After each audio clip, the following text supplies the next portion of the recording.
believe actually that we are that close now to the half term. Only one more week to go.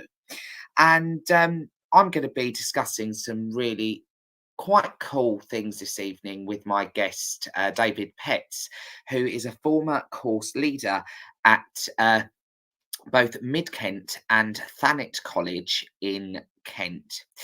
So I'd just like to say a very warm welcome to all of you who are listening this evening. I've had a message already from Josh, who is listening from Kent. So a very warm welcome to you. I've also got Dorian and a few others that are already online listening to me this evening. So a very, very warm welcome. And I look forward to speaking to you this evening. So I'm going to try to go to the news and we will see if this one's going to work for me.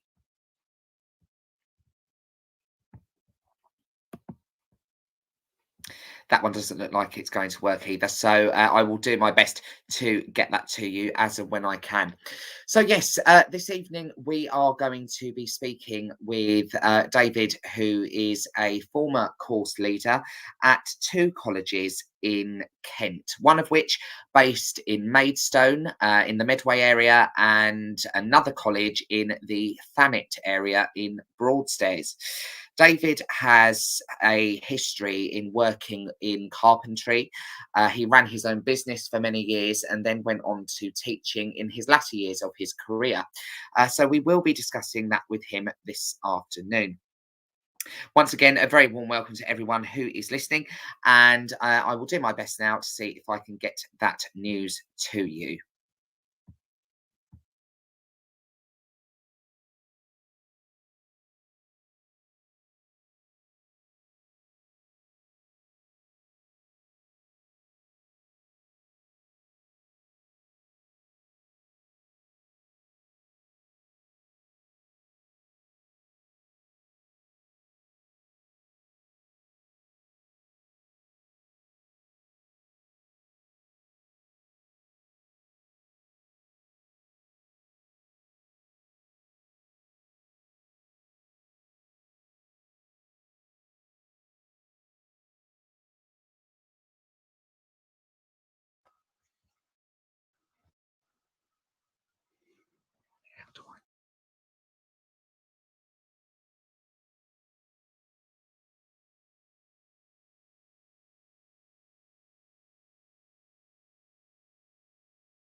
I do apologise. We are having a little bit of an issue with the sound at the moment, but I'm hoping that I am back with you. So I'm hoping now to have David on the line. Hello, David. Can you hear me? Hello, Charlie. Yes, good evening. Hello, Charlie. Yes, good evening. Brilliant. Nice to have you with us tonight. So how are you doing? Yes, not too bad. I've got some quite nasty health problems, but just to get on with that. Oh, I'm sorry to hear that, but I'm sure that we will have a brilliant conversation this evening. So We certainly will. Lovely. I think there's a little bit of a delay on the line, but we will see if we can sort that out. I don't know what's going on. I think there must be a little bit of an issue with the internet, but we will do our best. And once again, thank you everyone who is listening to us this evening. David, could I just get you to start by giving us a little bit about your background prior to teaching and the skills that you gained in previous positions that you held? Yeah. Yes, Charlie. Well, I started my boat building career in 1960. Wow. That's a while ago now. And then I went in the firm that I was working for, went into voluntary liquidation through lots of reasons why. And then I went and worked for a small building company who were both brilliant, absolutely brilliant, and taught me a lot. And then I ended up mostly working for myself, self-employed, as a carpenter and various projects, and also one of the biggest projects I worked on was William Harvey Hospital, and that was the biggest one I ever worked on. And I had a science laboratory in Beckenham, but I was an acting carpentry foreman on both of those for some time, and then I had a lady friend who said to me she'd seen an advert in the paper for somebody, people who hadn't got qualifications but lots of experience, could go to join this group and end up getting an NVQ. So Wow. I did that, and I started my learning career at Mid Kent College, and they were lovely people, and I got on really well with the technicians and the lecturers, and so one day one of the lecturers who was retiring, Bob, he came out and he said to me, "What are you doing here, Dave?" I said, "Well," I said, "I want to get some qualifications, Bob. I want to be able to do what you do." He said, "Right, okay." So anyway, a little while after that, he came and saw me and asked me if I wanted to do some sessional teaching, that's how I started it. And I like to do lots of qualifications as well, as well as the carpentry qualifications. But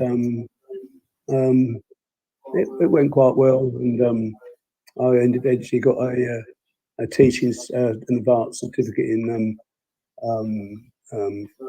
further education, post-compulsory education, and so that was good, and I got that. So that enabled me to move around a little bit. Plus, I was an internal verifier as well, and as assessors as well. So yeah, I had quite a lot. I own quite a lot of qualifications. So yeah, that's it really, and then went on from there. Amazing. So you, it's quite interesting to hear how you got into education, because lots of people go through that very set system of leaving university, then going on to doing a PGCE or a schools direct route into education. But what's quite interesting is that you obviously worked in further education, post-compulsory. And my next question really is, what you said that you had a lady friend that said that there was an advert out there for you, but what was it that really sort of inspired you to teach? Because if you're a teacher, there's always something really that makes you want to do it, no matter how you see. I don't know. It was something I would have a yen for.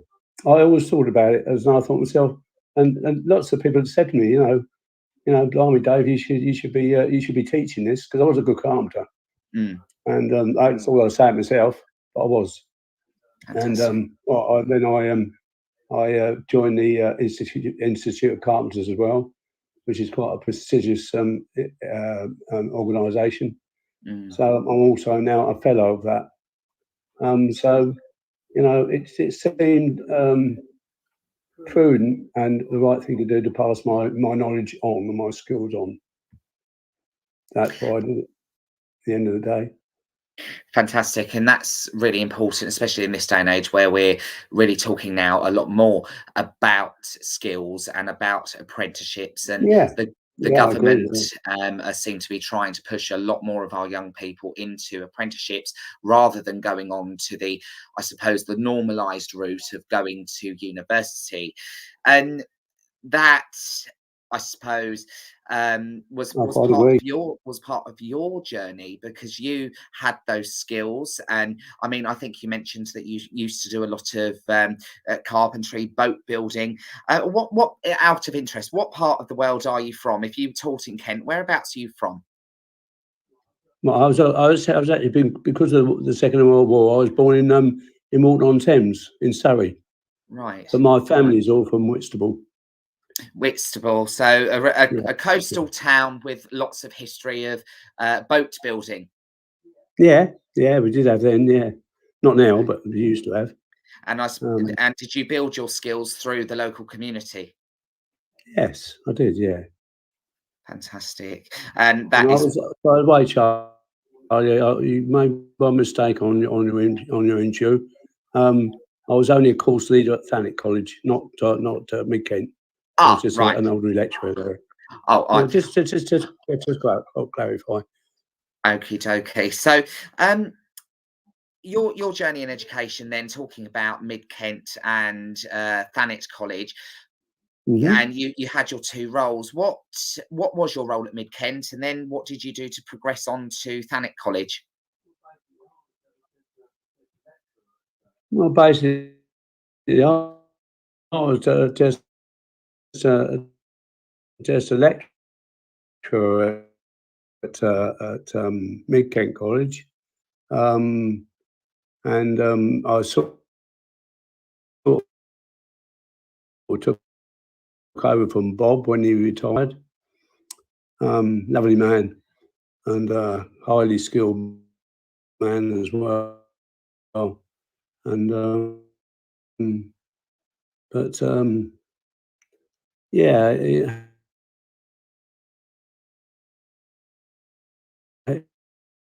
he helped me a lot as well. And um, but I enjoyed working with him because he's a good man.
Hello. I do apologise there. I've had a little bit of a issue with my internet there, so I hope you can hear me. And I do apologise. Technology has not been my friend today, I have to say.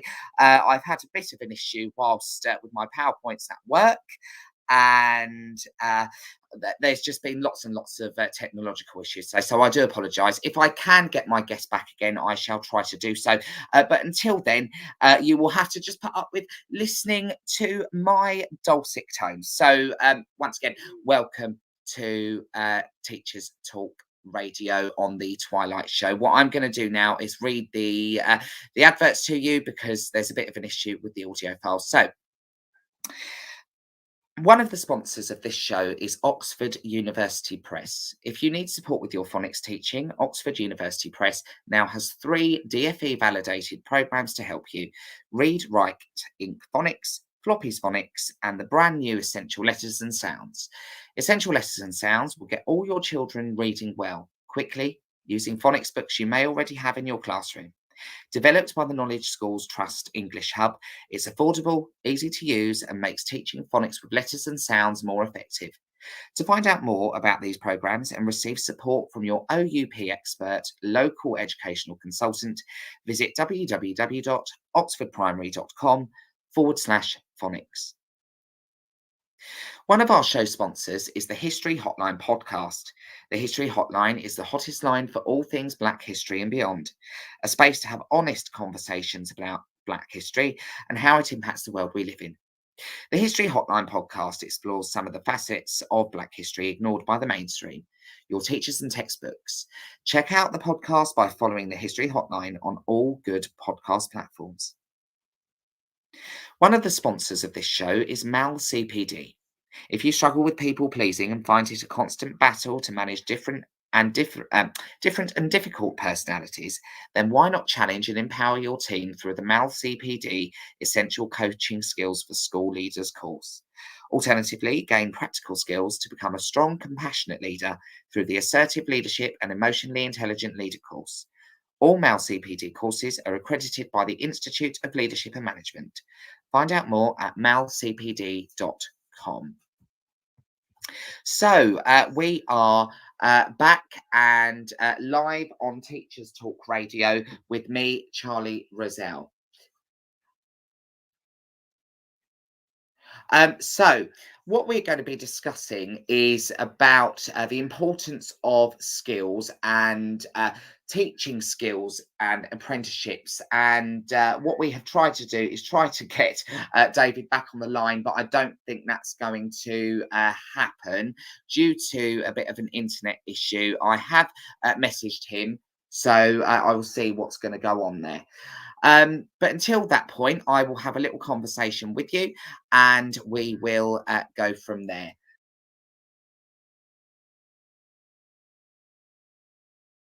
So, talking about skills, talking about those carpentry skills that David was talking about there, he sent me a bit of a blurb to his background before he went into education.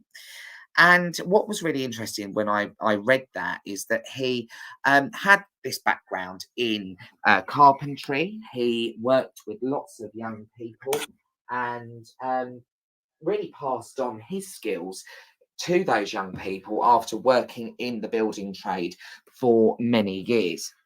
And he went from Mid Kent College to working as a course leader at Thanet College, which is quite a deprived area in southeast England, where there's lots of young people who are very much in need of learning a trade, learning skills, and being able to go on to lead a productive and successful life using that hands-on education.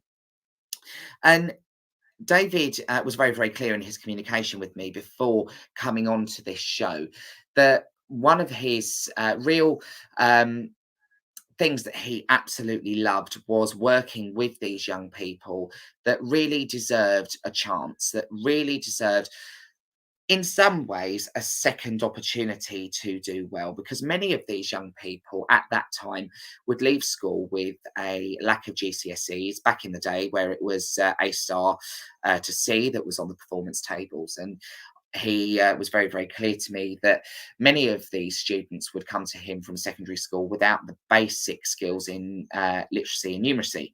So it was very much the job of the colleges to make sure that not only did they work on that literacy and numeracy, but also giving them that chance to gain that NVQ, the opportunity to work in the trades and to do well.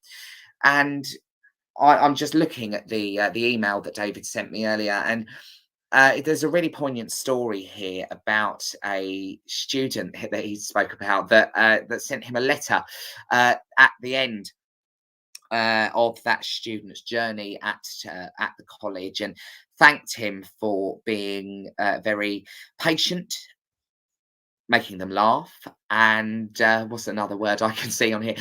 Very much having some patience when this student was having problems with his girlfriend. And I would imagine in the building trade and the training that they go through, that would probably happen quite a lot. So it's really important to ensure that our young people are gaining these skills. And a couple of weeks ago, we had Shelley Bridger on, who was talking about the importance of skills for life and how that is interwoven within the curriculum in her trust and in the school in which she leads. And these life skills, getting these students ready for the world of work, getting them prepared for interviews, knowing their trade, but actually understanding that there's lots of interwoven skills amongst the academic side of things and the practical side of things. Because if a student is going to go on to work in construction, they're going to need to understand numeracy in order to make calculations. If you are going to be going into plumbing, electricity, they need to know problem solving skills. And that's really important that we are building that into our education, into our curriculums. And I think in many ways that this is going to be a growing trend. We've got a new change in how education is going to be delivered in sixth form and colleges in a few years' time, with the new T levels that are coming in, where there's going to be a much bigger focus on the skills side of things without the other bits and pieces that come along with the BTECs. But what do you think about that? What do you think about the BTECs potentially being removed? I know it's out now.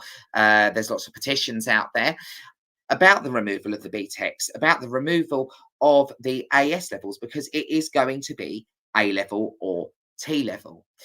And I know in the area in which that I am a teacher and the community in which that I live in, that may not be the right way to go, because there is a grey area. There is always a grey area. It's with our young people, there's not a this is the right way or this is the right way. You can't turn around and say, you've got two pathways in your life and you need to pick one of them. Of course, you've also got the university side of things for the students that are academic that can go off to university. But the other options, T levels, A levels, I don't know. What are we thinking? Please make sure that you are communicating with me through my Twitter handle @RazDaz, or of course you can log into the Podbean app and speak to me on here. Now, I know that if I was to go back a few years to 2012, when I was choosing my future pathway, my future options, I was looking at potentially doing an apprenticeship with a travel company that is now defunct. And I was looking at doing that, or I was going to go off to university to study travel and tourism. I didn't know what I wanted to do. I remember so many conversations that I had with lots of different people, including my parents. Oh, I want to go and work in the travel industry. Oh, I want to go and do this. Oh, I want to go and do that. I think I even had an interview for an apprenticeship at a estate agency in Margate.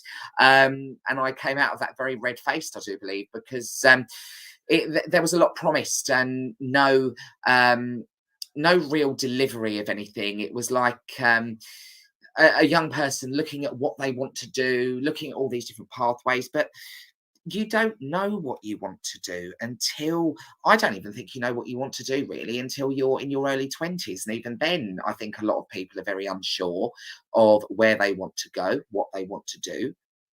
And I even would imagine that a lot of teachers have probably been in that situation as well.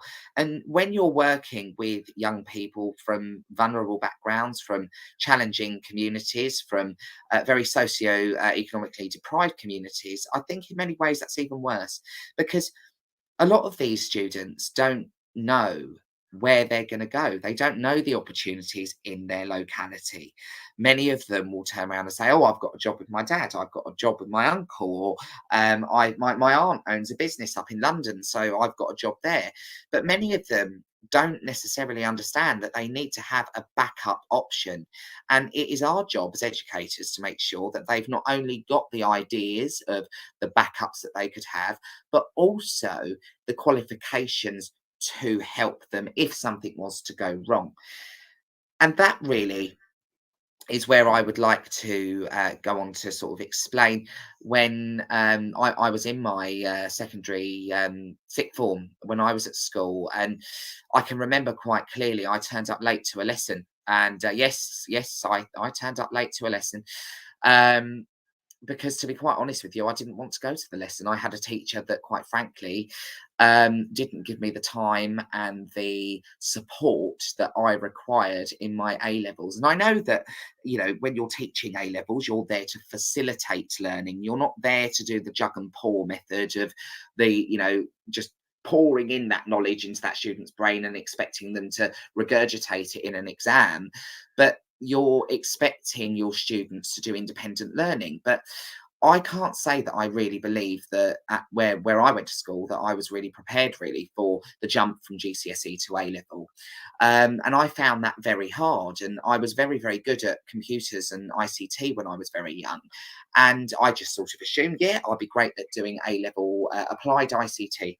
Oh God, I absolutely despised it. I didn't want to go to my lessons, and my teacher didn't exactly help the situation. And I can tell you that member of staff has been one of my biggest inspirations in my teaching career to not be like that. And it was very eye opening because I didn't know what I wanted to do, and I was looking for a lot of help and support from my teachers that really in some ways I suppose I didn't get. I got a lot of support from two in particular that I will always be very fond of, but from a lot of others it was a very very lackluster support. And that's why in this day and age I like to be that member of staff that my students can come and speak to, can bounce ideas off, and I will always listen to them, because what's wrong with them having lots of ideas, lots of inspirations, and if they want to go off and make an amazing future for themselves, we are the people that should be championing them from day one. And I think in many ways, when I was at school, that was not there. But I think now, hopefully, the way things are going, that will be the case for a lot of young people. But we need to be very careful as a country of not limiting them to different pathways, because that's surely, I mean, you may disagree with me. Please ring in, send me some messages. I would love to know your thoughts, because actually, is it right to limit our students into different pathways? Is it right to say, no, you've got this or that?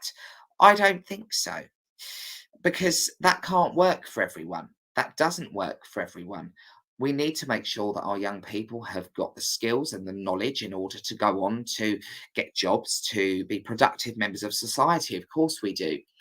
But there are many different ways of doing that. And by building in skills, by building in apprenticeships, that could be our way forward. What are we thinking? What would you like to say on this? You can, of course, tweet me on my Twitter handle at Mr. Razdaz. You can send me a message on the Podbean app. I'd like to say a very warm welcome once again to my listeners. I've got Dorian, a very regular listener. I've got Josh, who I think was here last week from Kent. I've got Roger's History. Hello. I've got many, many people who are listening. And I think I've got a new listener, Christy T, who says, Happy Friday, everyone. Very warm welcome to you all. And I hope that you enjoyed your little biscuit break while I was trying to sort out my technical issue. So, yes, are we doing the right thing by our students by removing the different options that they've got in their sixth form or colleges? Is it right that we are going to the T levels and the A levels only and removing the AS? I can remember actually thinking back now to, it must have been about 2011, and my school did early entry GCSEs, and I sat my English GCSE when I was in year 10 and luckily passed it. I loved English GCSE. We did so many things that were really interesting, and we did books that really quite hooked me. Things that, there we go, a educational key term, they're hooked on your 5-minute lesson plan. So I can remember doing the book A Long Way Down, or A Long Long Way. It was a long way. It was a fantastic book, and it was a book about World War One. And we learned so much about the attitudes towards lots of things in the world back then. And it was so gripping, because back then I was absolutely obsessed with politics, and I was obsessed with the way that the world worked. And I think I was in many ways just trying to sort of find my opinions of the world. And I can tell you that many things have changed over the years, especially since becoming a teacher.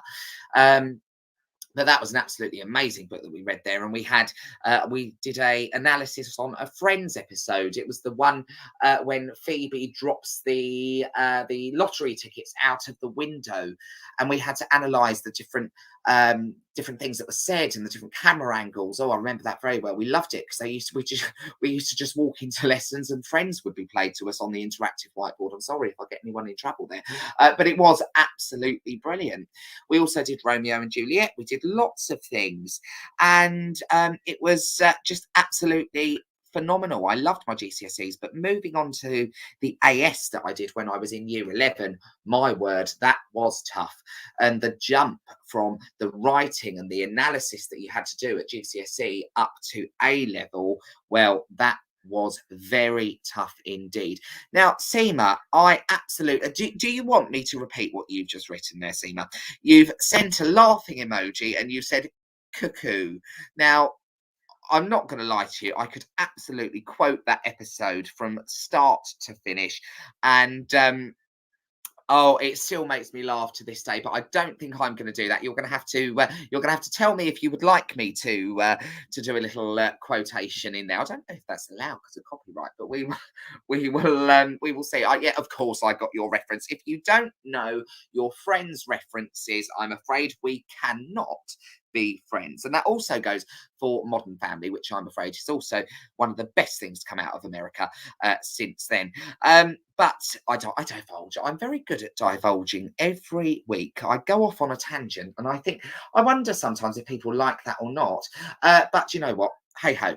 But yes, I was talking about the jump from GCSE to A level. And I would imagine these days it is a lot harder. I don't personally in my department we don't do the A level in geography. We're in a larger trust with with several schools in fact, and our secondary counterparts in our other secondary school offer the geography A level. And to be honest, I'm not too sure um, whether I would enjoy teaching the A level because it's so much more difficult and it's very dry. It's very, very dry at times because the content that's covered, a lot of it came down from degree level actually. And to be honest, I'm all about engagement. I'm all about fun. And I'm not too sure whether the A level for my teaching style would be too much fun for me, to be honest. I mean, I have looked at it, and the textbook is really, really helpful for different concepts that I need to cover at GCSE, even. But actually, not really my bag, I don't think. I'm not too sure. But what do you think? Seema, you are chatting to me this evening, and I feel like you would like to come online and talk to us. And do you know what? I would love it if you came on and did Phoebe's uh, cuckoo reference there. I would love it. I think you should come on here and I think you should do that live to the nation. But yes, so we are talking about the importance of skills. We're talking about the importance of apprenticeships, the jump from GCSE to A level. And of course, we had David on earlier, who unfortunately we have had to cut the line because of technical issues. So we do apologise with that. But I've given you a bit of background to his story there about working with young people in a very deprived area, in fact, two deprived areas in Kent, and the way in which that he moved from using his skills, using his trade to imparting those skills and knowledge onto young people who really needed that and who need that step up, that opportunity to do something and to lead a productive and successful life. Now, Seema, your Manc tones would do Phoebe so much justice. You're really dangling the carrot now, Seema, because you're making me really need to hear this. I feel like my love of the Manchester accent and my love of Northerners, who quite frankly are always very, very fun. Especially, do you know, every time I go on holiday, I always end up going somewhere where there's lots of people from Manchester and, or in fact, Liverpool, when I think about it. And they're always so much fun. We love the Northerners. Yes, Roger's History completely agrees with me, Seema. You need to do Phoebe's words there in that beautiful Mancunian accent. We need to hear that. Absolutely. or even maybe Roger's History would like to have a go. You never know. But yes, welcome to everyone once again. And what I'm going to do now, I'm going to read out the adverts to you once again. One of the sponsors of this show is Oxford University Press. If you need support with your phonics teaching, Oxford University Press now has 3 DFE validated programs to help you: Read, Write, Ink Phonics, Floppy's Phonics, and the brand new Essential Letters and Sounds. Essential Letters and Sounds will get all your children reading well, quickly, and using phonics books you may already have in your classroom. Developed by the Knowledge School's Trust English Hub, it's affordable, easy to use, and makes teaching phonics with letters and sounds more effective. To find out more about these programs and receive support from your OUP expert, local educational consultant, visit www.oxfordprimary.com/phonics. One of our show sponsors is the History Hotline podcast. The History Hotline is the hottest line for all things Black history and beyond, a space to have honest conversations about Black history and how it impacts the world we live in. The History Hotline podcast explores some of the facets of Black history ignored by the mainstream and your teachers and the textbooks. Check out the podcast by following the History Hotline on all good podcast platforms. One of the sponsors of this show is Mal CPD. If you struggle with people pleasing and find it is a constant battle to manage different and difficult personalities, then why not challenge and empower your team through the Mal CPD Essential Coaching Skills for School Leaders course. Alternatively, gain practical skills to become a strong and compassionate leader through the Assertive Leadership and Emotionally Intelligent Leader course. All Mal CPD courses are accredited by the Institute of Leadership and Management. Find out more at www.malcpd.com. Yes, hello and welcome back to the Twilight Show with me, Charlie Rozelle.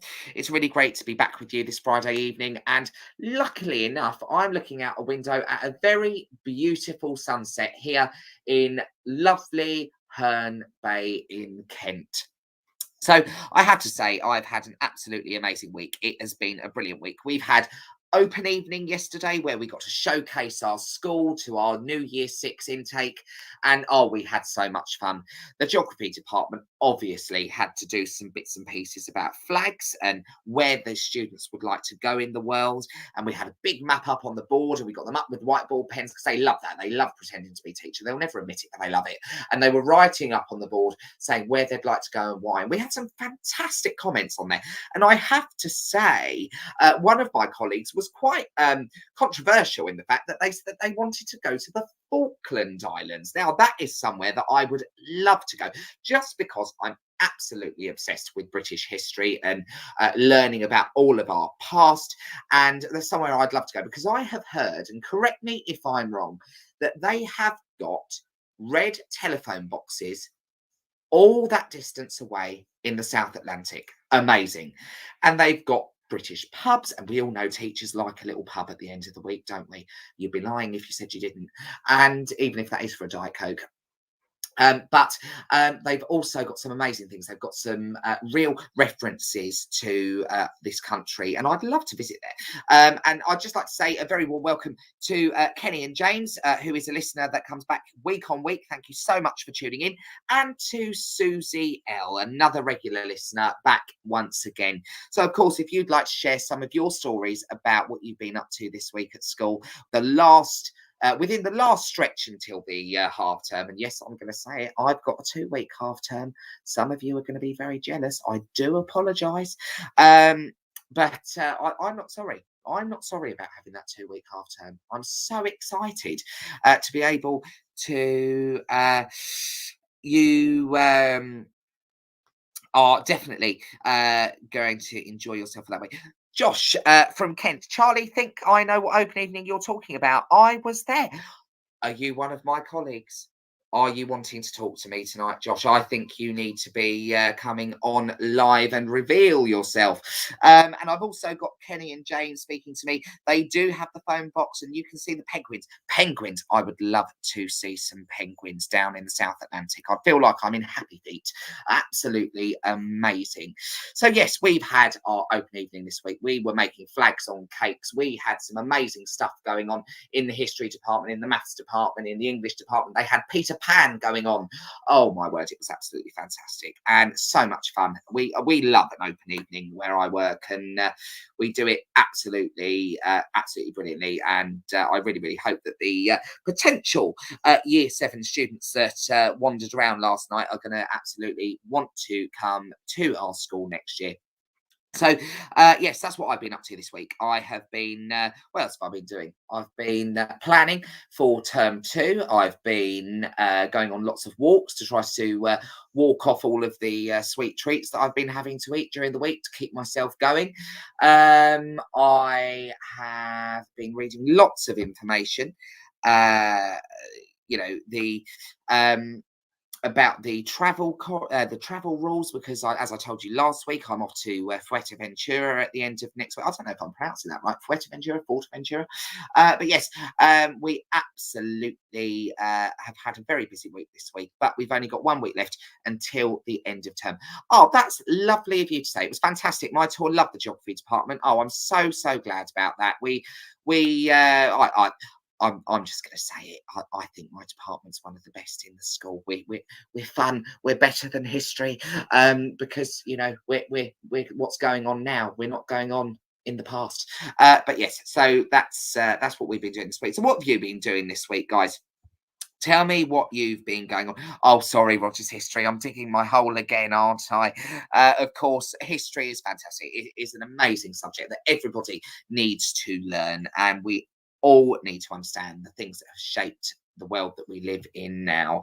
I'm so glad that I'm cheering you up there, Rogers, because quite frankly, I do like to make people smile and make people laugh. It's part of my being. So, Kenny and James, what is your most creative lesson, please, Charlie? Do you have any ideas with cake?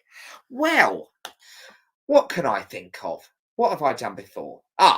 Yes, absolutely. So I was talking to one of my colleagues a few months ago. It must have been about term 5. And this was just after we went back.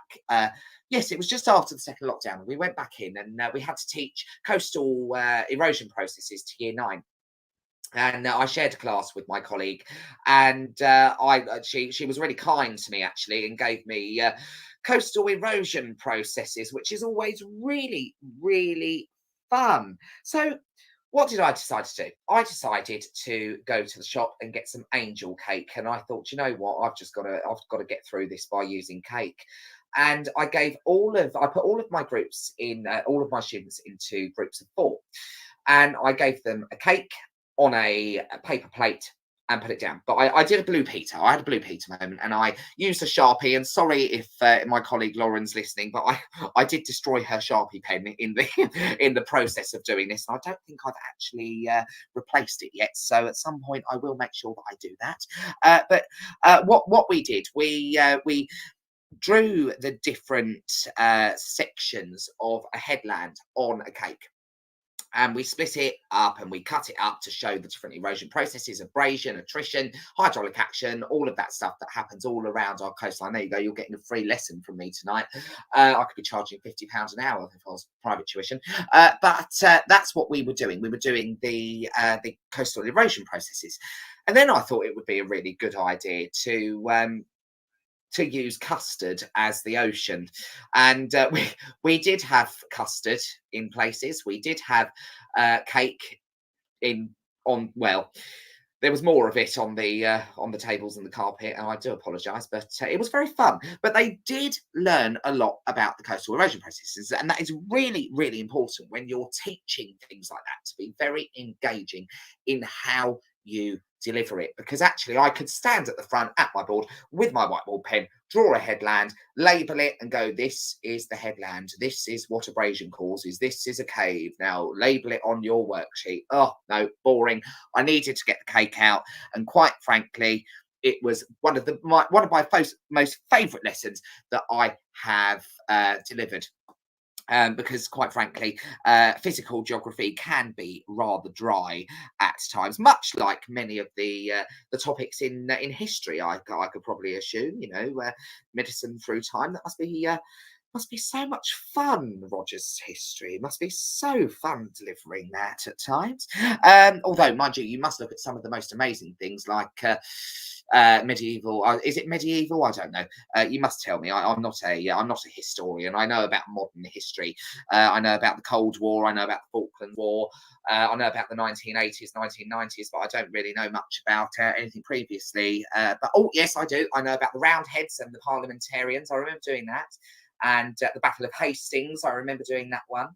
I think I learnt about World War II a couple of times in primary school. Terrible, really. I think probably I should have had a lot more history teaching. But there we go. But yes, okay, then you've challenged me there. You tell me, Kenny and James, what's your most creative lesson? What have you done that has been really, really creative? I want to know your creative ideas, and maybe Roger's history could share his most creative ideas in history. I can tell you, in our department, in our humanities faculty, they were doing, they made, and sorry if you're eating your dinner, listeners, but they were making fake poos.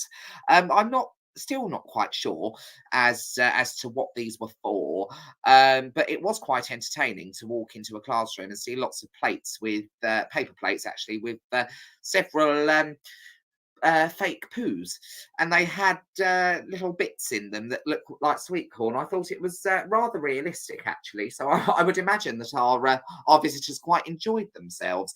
But the history department at my school are absolutely amazing. They're very much on the lines of engagement as well. And I've seen my head of faculty create aircraft out of toast before, which is always quite fun to watch.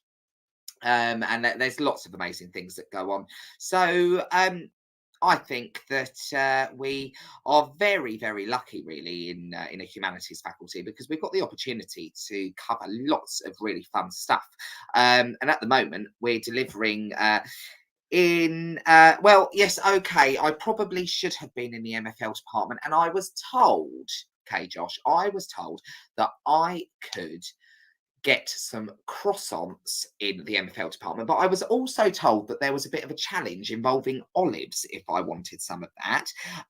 So you tell me, Josh, was there a bit of a challenge going on down there? Did I have to do something with olives in order to get some croissants? I mean, to be honest with you, I think I must have eaten about 4 donuts, a pan au chocolat, and several other. Oh yes, and we ordered Domino's as well last night. That was quite interesting. I don't think my diet went very well yesterday. Teacher's diet for you guys. There you go. Something very, very quick, very simple, but very tasty at the same time. But I would have loved to have gone down to the MFL department, even though I'm not that great with my modern foreign languages myself. I'm okay at some elements of French. I can say my name. I can say how are you, but I'm not very good at anything else really. Well, I wish I'd have listened a little bit more back in the day, but there we go. Can't go back. Oh, right. Hi, Charlie. I taught the Battle of Hastings as a football manager. I am a non-specialist. Now, that might be quite interesting. Now, some of you will know I've literally just started to get into football. And yes, I'm sorry, listeners. I have chosen to support Chelsea, and the reason for that is because I'm this is not an excuse, and I know I am not a glory supporter at all, because my grandpa, who was big inspiration in my life, passed away quite a while ago. He was a Chelsea supporter, and I just felt as though that I just wanted to carry that on. And I've got really into it. I even over lockdown purchased FIFA on the Xbox. I mean, that was never me. What's happened? I think it must be working in an all boys school. They've turned me into somebody that enjoys football for some reason, but it is quite fun. I do take my hat off to these footballers that are able to run around all day and be paid millions of pounds for the privilege. Not that I'm jealous, but yes, I would love to see if I could do a show, not a show, a lesson as a football manager. Not that I'd really know what I'm talking about, to be honest, but I could give that a go. Kenny and James, maybe you could give me a little email or a link to your lesson plan or your PowerPoint. That might be quite Quite useful. Was it 7A that made you like football or another class? Oh, that's a good question. I'm not going to discuss my classes in particular because I don't think I'd be really. I don't think I should be doing that really.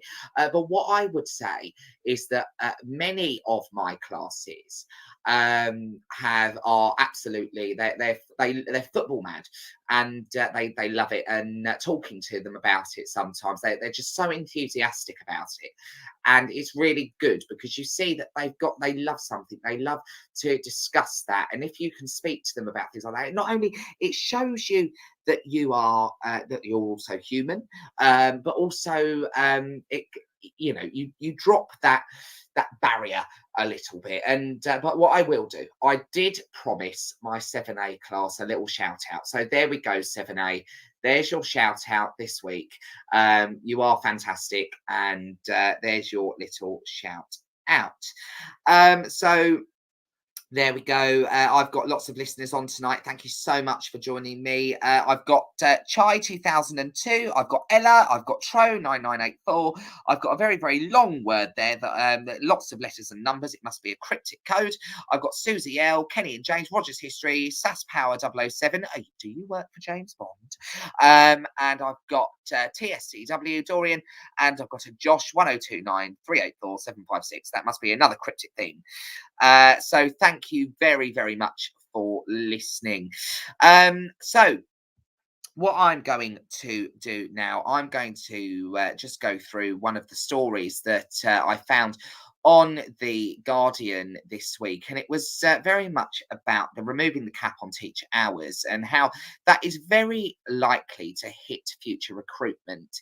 And I started talking to you about this last week, and it was quite a well, I'm going to say it again. When you have got a teacher recruitment and retention crisis nationally, it seems very odd to me that you would turn round and say, we are going to remove the limits on teachers' teaching hours. So directed time would go out the window. You would be able to teach however many hours at your disposal. Seems rather odd for me. And apparently, which our directed time currently stands at the 1265, it's been reported that it may be ministers may be looking at potentially reforming that and removing it. But I mean, we've had the Conservative Party conference this week, and we've had some ripples of what they're talking about. I mean, once again, we've had the Labour Party last week saying absolutely nothing about anything to do with education, and now we've had exactly the same this week from the Conservative Party, the party in government. I mean, when are we going to get any form of clear direction of what education is going to look like in the future? It seems very, very bizarre to me that politicians are on both sides of the argument. I mean, let's face it, you've got two options here. You've got the Tories and you've got Labour. I've heard nothing from the Liberal Democrats at all. I mean, I think they did they tried to copy Boris's red wall destruction with a yellow wall the other day. I think I saw that on one of the social media platforms. But again, there is nothing. They've got nothing to say across the whole spectrum. And actually, I'm not going to lie, it is really starting to not get me down, but I think, come on, people, you're meant to be the people that are running the country or wanting to run the country, and we just don't have anything. What is the future direction that you are wanting the education system to go in Britain? So, if you've got your views on this and you would like to comment, or you would like to speak to me directly, then please call that call button. You can also tweet me at Mr. Raz Daz, or of course, you can send me a message here on the Podbean app live. So, yes, we're talking about lifting the cap of teaching hours, and I mean, there is a question about what it would do to not only teachers' well-being, teachers' workload, but also the retention of teachers in the workforce. I hate calling it a workforce because it's, oh God, it makes it sound like we're industry fodder. We're not workforce. We are a profession. I'm just going to use the word profession. There will be a retention crisis that's even worse if they remove the 1265 limit. And also, I would really love to hear from one of the education unions if they would like to comment on this, or if you're listening, one of the chiefs of the education unions, I don't care which one it is or who you are, please come and speak to me, because I want to know what your views are on this. I would like to know whether you've actually got a view on it or not, because I don't think we've had anything from you. Once again, much like the politicians, not a lot going on. So really, at the conference of the National Education Union in April, the union itself voted to reduce high levels of workload in schools. Fabulous. They've had a vote in the union. But really, in lots of schools, I suppose, around the country. I mean, you hear it all the time. I mean, I'm not casting judgment here on anybody, and I'm certainly not being biased. But what I'm saying is that you hear it all the time about workload and well-being.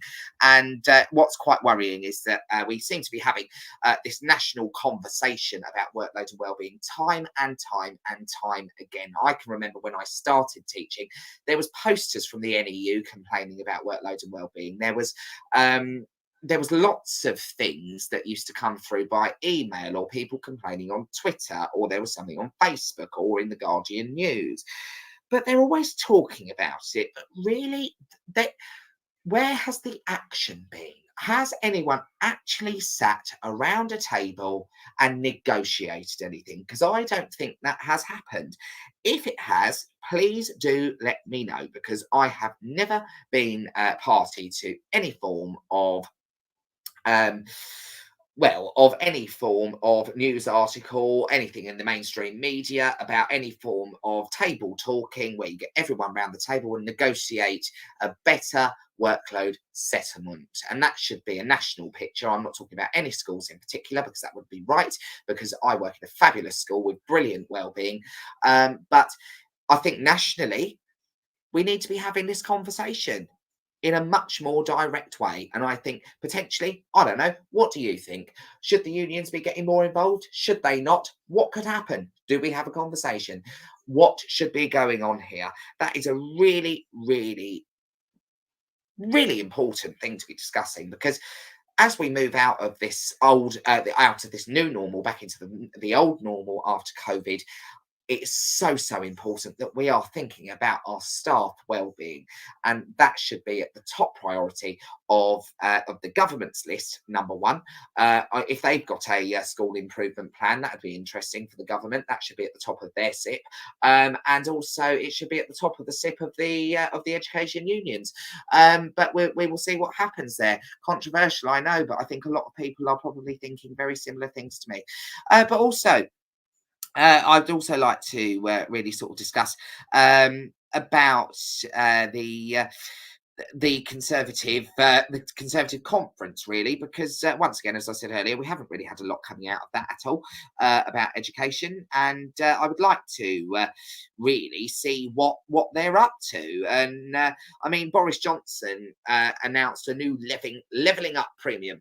They keep talking about this levelling up and building back better, but you don't really ever hear a lot about what's going on with their plans in education. As I said earlier, I mean, what they were saying is that it was aimed at really ensuring that the best maths and science teachers go to the areas that need them most. Correct me if I'm wrong, but I do believe that we've got a national teachers crisis in terms of retention and actually employing new people. And I certainly don't think that is only in maths and science. I think that is a national picture. But they're talking about the levelling up premium.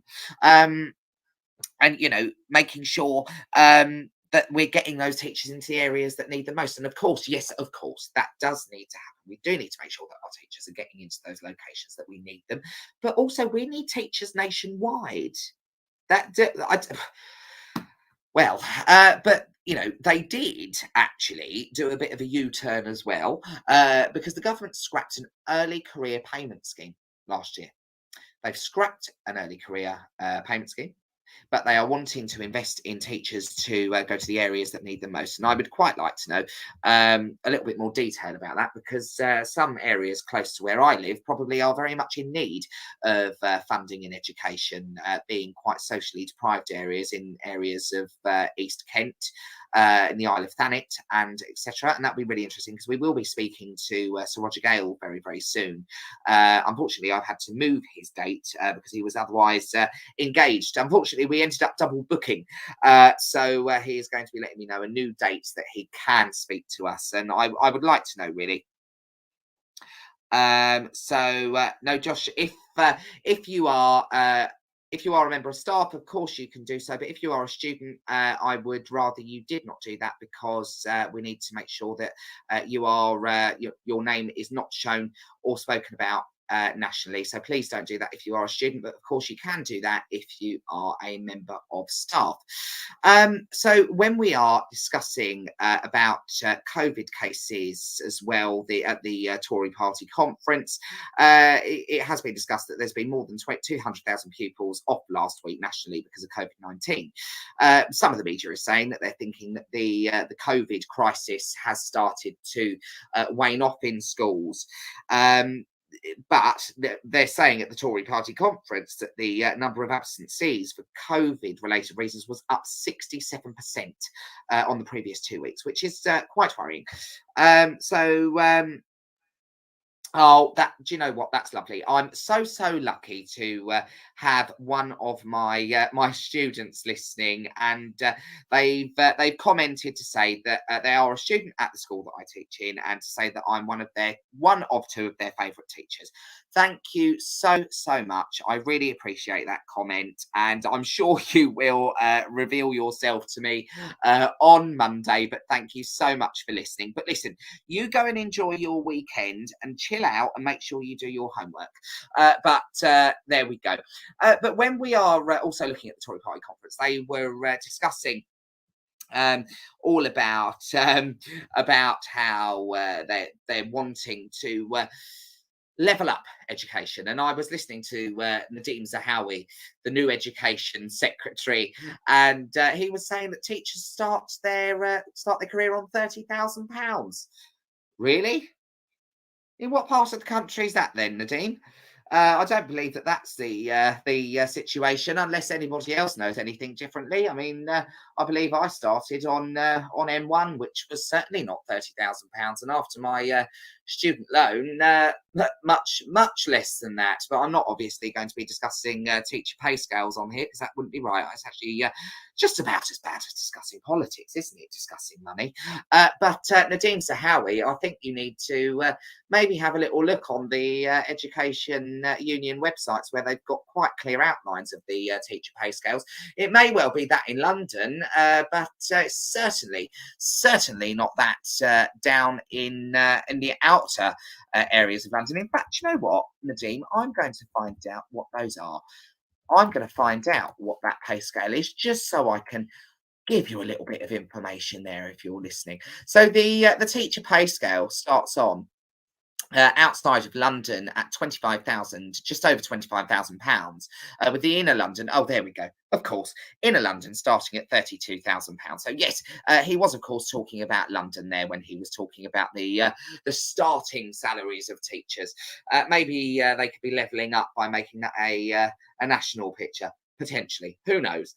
Who am I to say? I'm not a financial expert, and I'm certainly not advocating any schools having to foot the bill for any increase. But I think the government could certainly, with their levelling up, Build Back Better programme, be looking at doing something along those lines. But yes, talking about Mr. Zahawi, our new education secretary, he has been urged to listen and learn from the mistakes of the past year. And of course, that we've discussed this on several occasions before. We've discussed this about the mistakes that the government have made in education over the past year during the coronavirus pandemic. And the NAHT School Leaders Union, at their annual conference, they They are urging Mr. Zahawi to listen to the profession, like we were discussing last week and saying last week, to avoid repeating the government's mistakes and constant U-turns.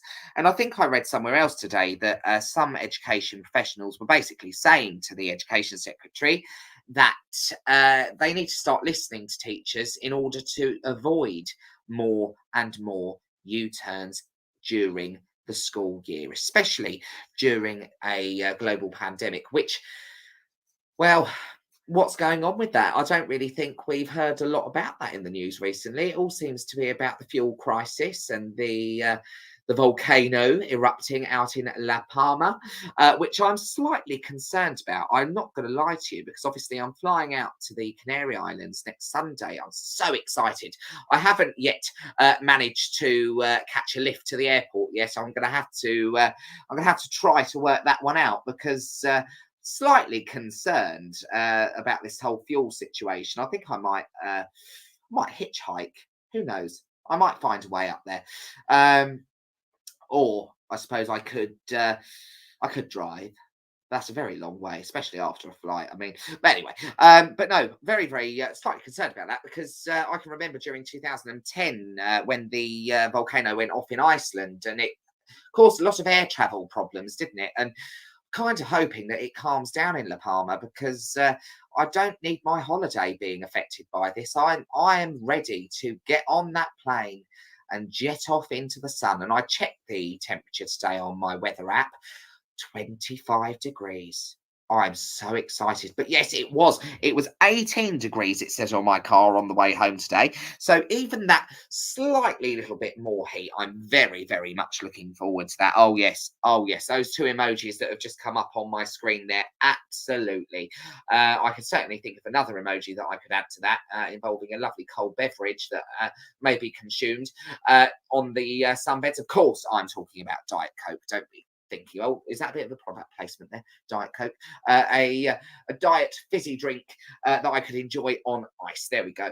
But yes, I'm very much looking forward to the 2-week half term, and I'm sure many of you are also too. If you've got a 2-week half term, maybe if you're an academy, you may be following a 2-week half term. You may not be following a 2-week half term. We were discussing this last week. I can tell you, I think I've made my mind up on this now. I absolutely 100% agree with the 2-week half term because I love it. I love it. We're working so hard doing the best for our students over that first 7-week term, and then you get that 2-week break. Many of us lucky enough to go away on holiday, and I am going to say lucky because I'm very lucky to be able to do so. Because lots of people can't. Lots of people are unable to do that for many reasons. So those people that aren't able to go on holiday, those people that aren't able to sort of get away, completely away, I think it is definitely time for you to spend that time just chilling out during that half term and enjoying yourself enough so you can just switch off, not think about work, and just enjoy yourself for that time.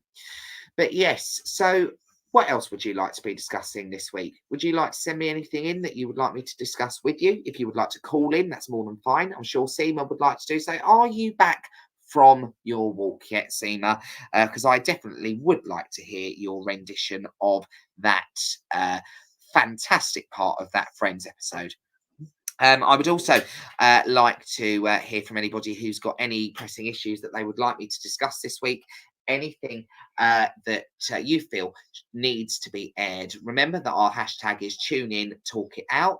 And that's absolutely what you can do on this show. I'm not going to pass judgment. That's not my role here. My role is to speak to you and encourage the conversation with educators on a Friday night here on my Twilight Show. And once again, I absolutely love this Twilight Show. I love bringing it to you.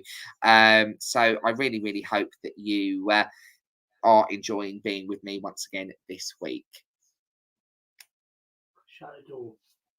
I'll put the oven on. So what I'm going to do now, I'm going to see if I can get the news for you. If not, then I will continue this conversation.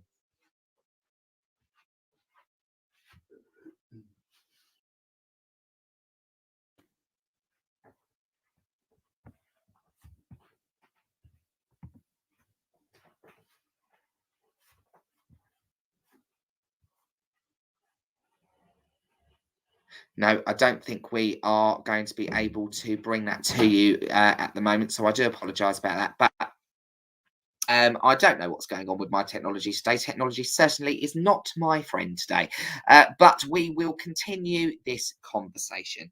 So, we've been discussing our most creative lesson ideas. We've been discussing the Conservative Party conference. We've been discussing the importance of skills and helping young people from deprived areas and going into the trades. And we really, I think we've talked about quite a lot tonight, to be fair.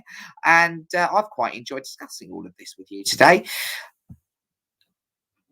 But I think that we need to be definitely discussing the ways in which that we can improve teacher well-being.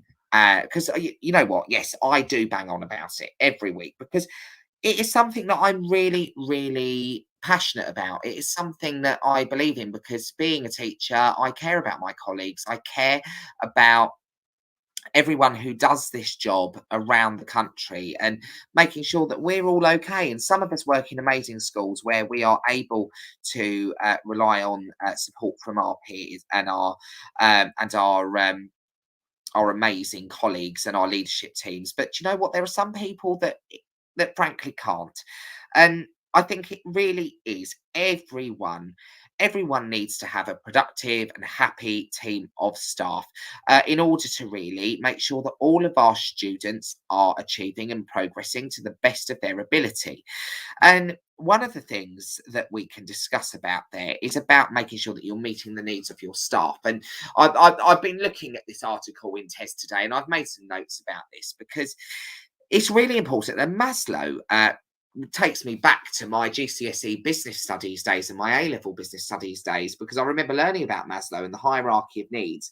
And it's all about making sure that the six basic needs are basically fulfilled to ensure that staff are happy, and that's including about certainty, variety, significance, love and connection, growth and contribution.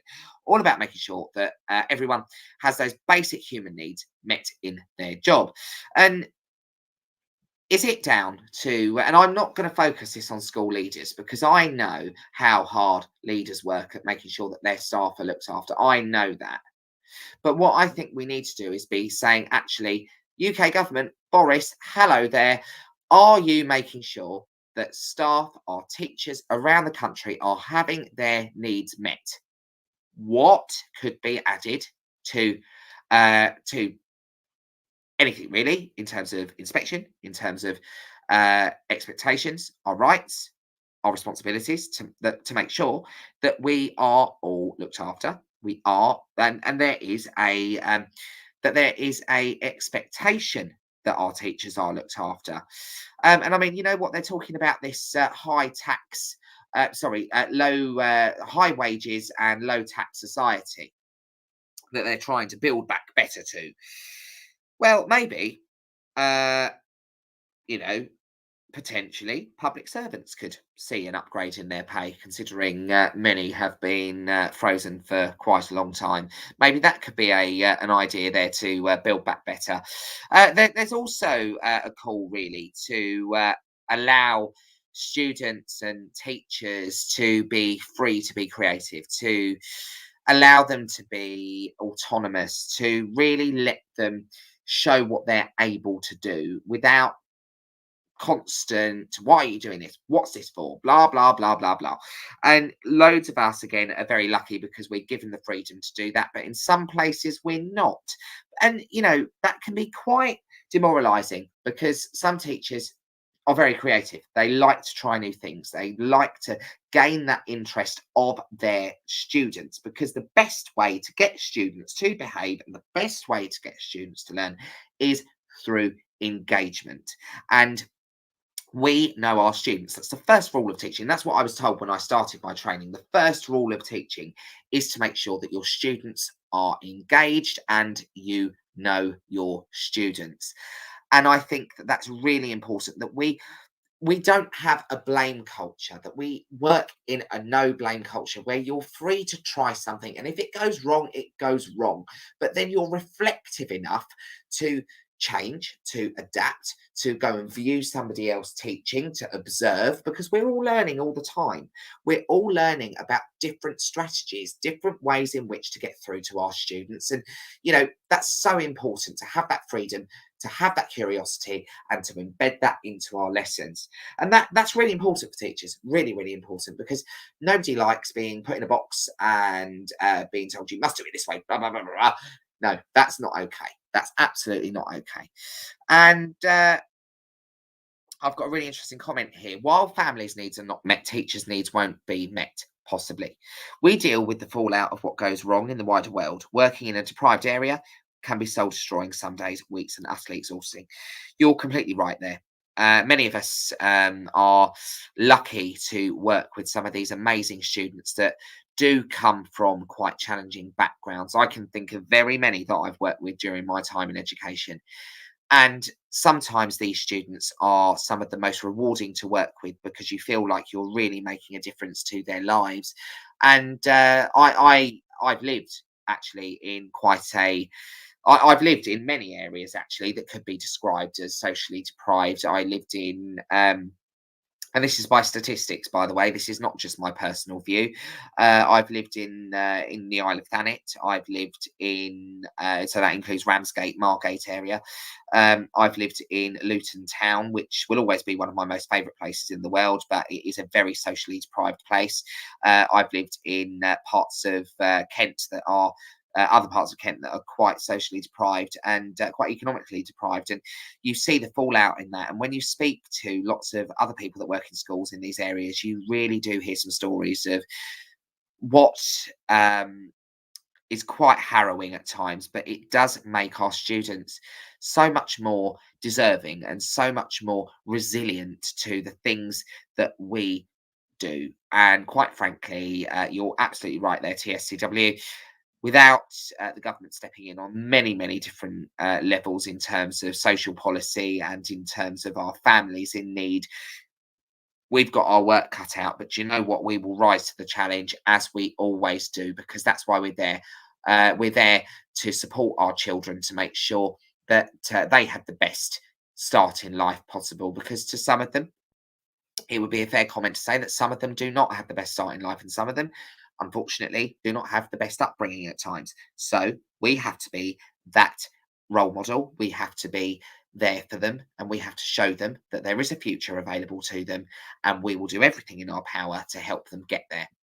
So the next thing is about in this article discussing about teacher wellbeing is allowing space for connections, and what this is all about is being able to speak to other people and to be able to share ideas and to be able to really build a connection with the other people in your school. And that's about potentially, even having a mobile phone group. I mean, I know that we've got one in my department that we use, a WhatsApp group in order to speak to each other as and when it's necessary. But I do have some rules associated with that. So we've got a cut-off time within the department for what times we're allowed to message and what days we're allowed to message, because we all need to have that time off and that time to switch off. So we do that. We also make sure that we have a really, really a good laugh when we're around each other. I work with some amazing people, and we have a good laugh every time we see each other. And I know that we just love talking to each other. We love laughing and having that real connection and that family feel. And I can say that I'm very lucky, because where I work, we do have that family feel in our trust and in our school, and that makes it all so much more fun. And you need it in a school, absolutely. And actually, this one's an interesting one. It's called Listen to Your Staff and Lose the Ego. And I'm just going to read this one to you. Above all, don't let your ego impair your ability to listen to what your staff really need. By all means, set a course early on based on your instincts and the school culture. But if problems arise, be humble enough to listen and reflect without making last-minute knee-jerk reactions. That is absolutely correct. I know as a head of department at times, it is very difficult to not have a knee-jerk reaction. It's very, because, you know, when you're a teacher, you're making 1,000 decisions an hour. Your brain is constantly on the go.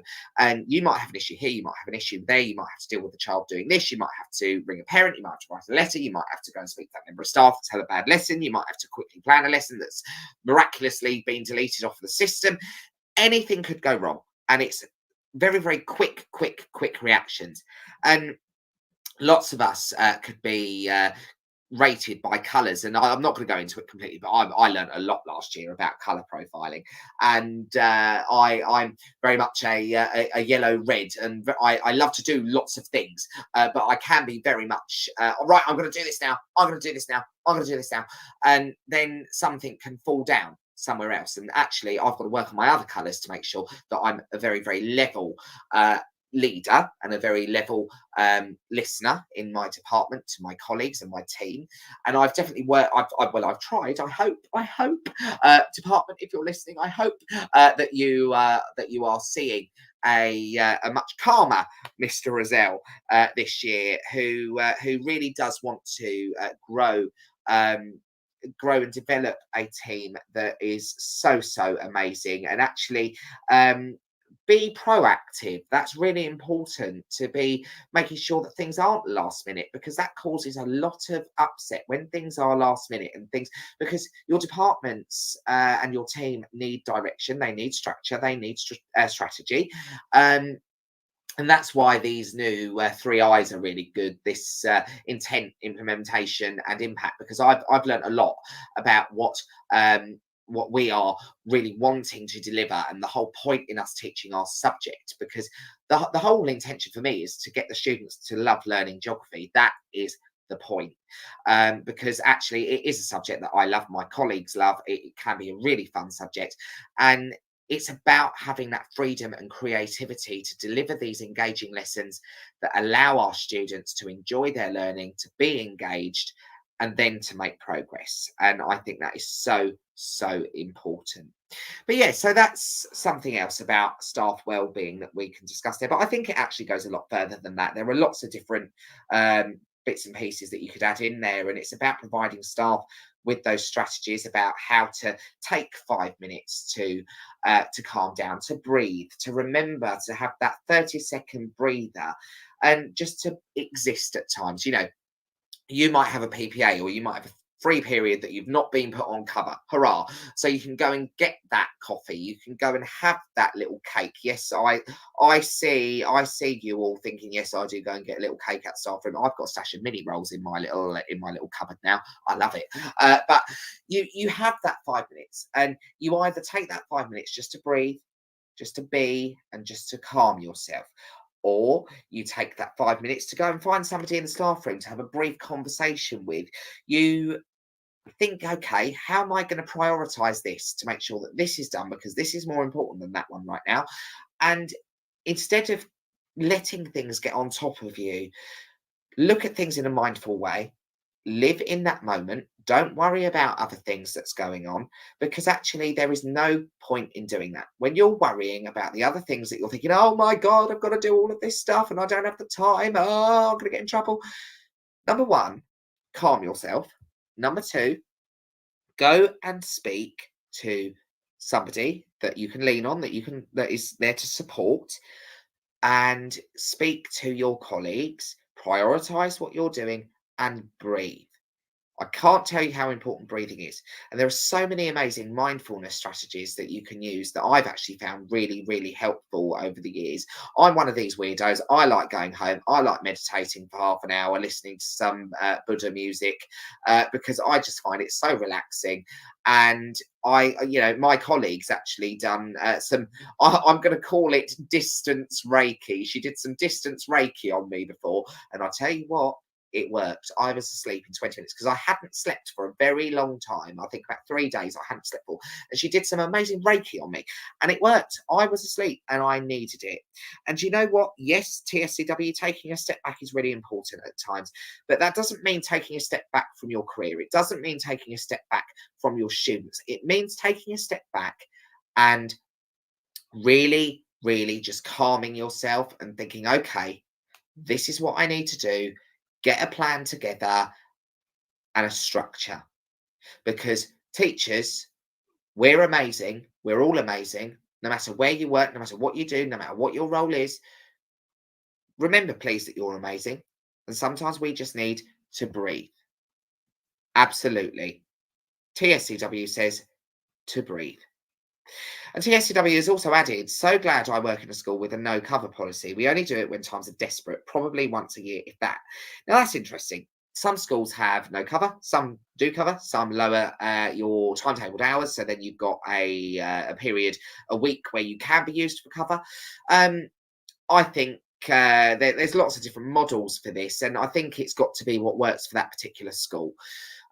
Because some schools really do require consistent teachers covering lessons in terms of, you know, making sure that students don't have external people in all the time, because actually they need that consistency. They need those structures that you stick to in your school, that your teachers are aware of. And I can walk from a geography lesson with my year 10s into an engineering or a construction lesson, and with the same students, they know my expectations, they know my line. So then you've got a much better and more calmer lesson. So I'm a little bit in between on the whole cover situation. I don't really know how I 100% feel about that, but that's quite interesting, because I suppose if you are a member of staff that is constantly used for cover, but then again, to be fair, that means that you're under on your timetable, because you wouldn't be being used for cover. So I don't really think that people necessarily can really complain about cover, because you're only used for cover if you're under on your timetable, unless it is exceptional circumstances. And I would then hope that school would say, look, mate, would you mind just stepping in there? And do you know what? Sometimes, most of the time, we're lovely people, teachers. We probably would step in, you know. And if there's a free cake in it, then that's a definite yes. But that's what we do. But I think we need to be very, very careful, because it's all about give and take. It's all about, okay, well, we're going to do this for you, but actually, could you do this for us? And do you know what? Okay, fair enough. And we're very good at that, and I think that it's a really, really good idea to be having these conversations about well-being and workload, because I think lots of schools could learn from each other about this, because there needs to be an open conversation nationally about this. We need to be looking at good practice, and you know, the schools that are winning awards for this, by the way, who could also be sharing their experiences and the reasons why they've won awards for workplace well-being. And that is just really, really important as teachers. We need to be looking at that, and we need a national conversation. And I think that the unions also need to be getting involved in this. I think a lot of other teachers would be saying the same. But once again, we just have little posters that come out from them, and really, what else happens? They vote on something, and really, we don't really hear a lot. You might think differently. I don't know. What do you think? But we will probably continue to have many conversations about the teacher wellbeing and workload situation in this country. Who knows? We might see massive, amazing changes from the new Education Secretary. You never know. We might at some point have a Labour government that completely changes everything again. Who knows? We live in a very turbulent world. But I think it is a very interesting world. There you go. Emma, if you're listening, I've used that word again. Interesting. It's a very interesting world that we live in. And I'm very proud still to be part of our amazing profession and working with our fantastic young people who are so resilient and are learning every day about how to go out into the real world and be productive and amazing citizens, because that's why we're in this job, is to help them become those citizens that we want to see, the adults that we want them to become when they leave us for the last time. And that, I think, is, if somebody was to ask me why I became a teacher, number one, not to be like my ICT teacher, like I told you about earlier. Number two, to help my students to succeed and become really amazing, well-rounded humans ready for the outside world. And number three, because we're just all amazing, aren't we, really? We have a great laugh. And quite frankly, I like making cake models and chucking custard over them. So that's it for today. I apologise that the audio jingles, I love that word, jingle, didn't work. hopefully next week that will work. And hopefully I'll be able to get my guests on next week as well. There's been internet issues today. No doubt that we're probably in an internet shortage or something next. Who knows? Welcome to Modern Britain 2021. But listen, thank you so much for listening. I hope you've enjoyed my show. Have the best weekend. Continue to listen to The Late Show here on Teachers Talk Radio. Have an amazing weekend. Bye-bye.